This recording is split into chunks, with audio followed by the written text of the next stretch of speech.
Well, here I am again from my hospital bed.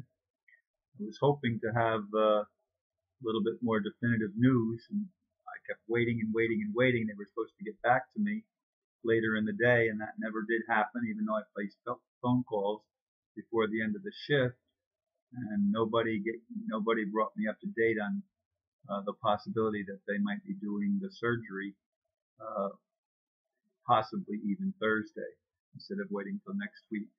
But I really don't have an answer for that, so I can't give you an answer.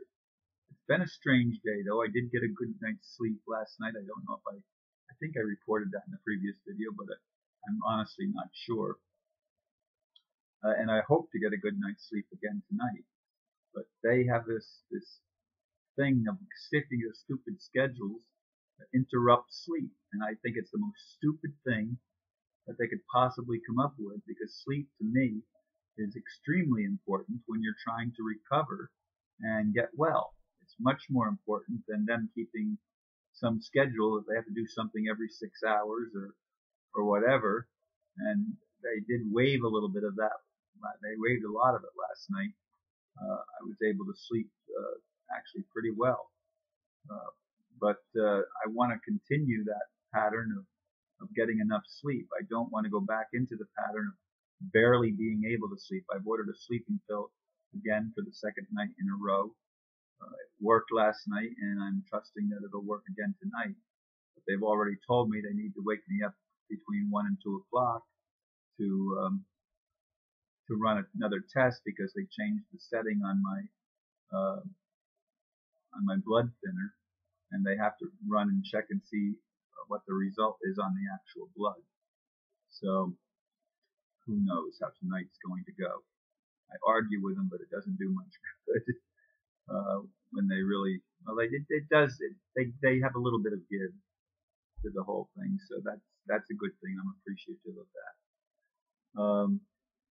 I'm hoping, that I have an answer early in the morning. My son is here visiting me, which is why I haven't done the video before now. He and I have been talking, and he just left at 9 o'clock, and it's now 10 after 9. No sooner was I ready to start the video than the beeper started on the heparin. Look and see what it's called again, which is the blood thinner, and it was because the battery was running too low, and I had to plug it in. I didn't even know what that could be, but it is.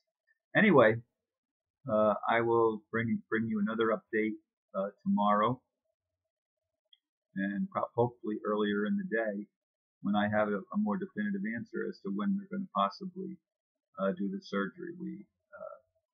The nurse did tell me today that the doctor has no reservations about it. He feels good about it. He was just trying to figure how to fit it into the schedule and be able to move the timing up a little bit rather than wait till the end, because I'm going to be in the hospital at least another week after the surgery, depending on how healing takes place. And I'm hoping that the healing occurs as rapidly as it did when I was in Holmes Regional for my first operation, where we actually had a shaman in a dream come and lay hands on me, and it took at least 3 weeks off the healing time because of that. So, I mean, I welcome shamans, and I welcome all your prayers, and we're going to get through this thing as easily and painlessly as possible, although it won't be painless. It never is. When they cut your sternum, they move you a lot. They want to make sure that you don't fall into whatever you would fall into if you didn't move a lot. And I remember the night after my first surgery was hell. I mean, I hated that nurse. Every time I get just slightly comfortable, she'd be moving me in a different position, rolling me on one side, rolling me on the other side. It was not a fun deal, and I don't expect it's going to be fun here. But with all the prayers and support, I expect it may be a lot easier even than what I experienced the first time. My daughter told me that she's had all of her babies C-section, and the first one was by far the hardest.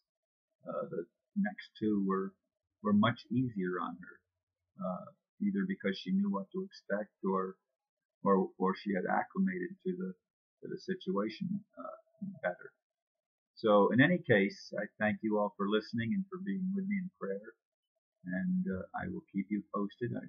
I will get back to doing other videos once the surgery is over, as soon as I possibly can. But there will probably be at least a few days that I am unable to do any videos at all, realistically speaking. So thank you again, and may God bless you.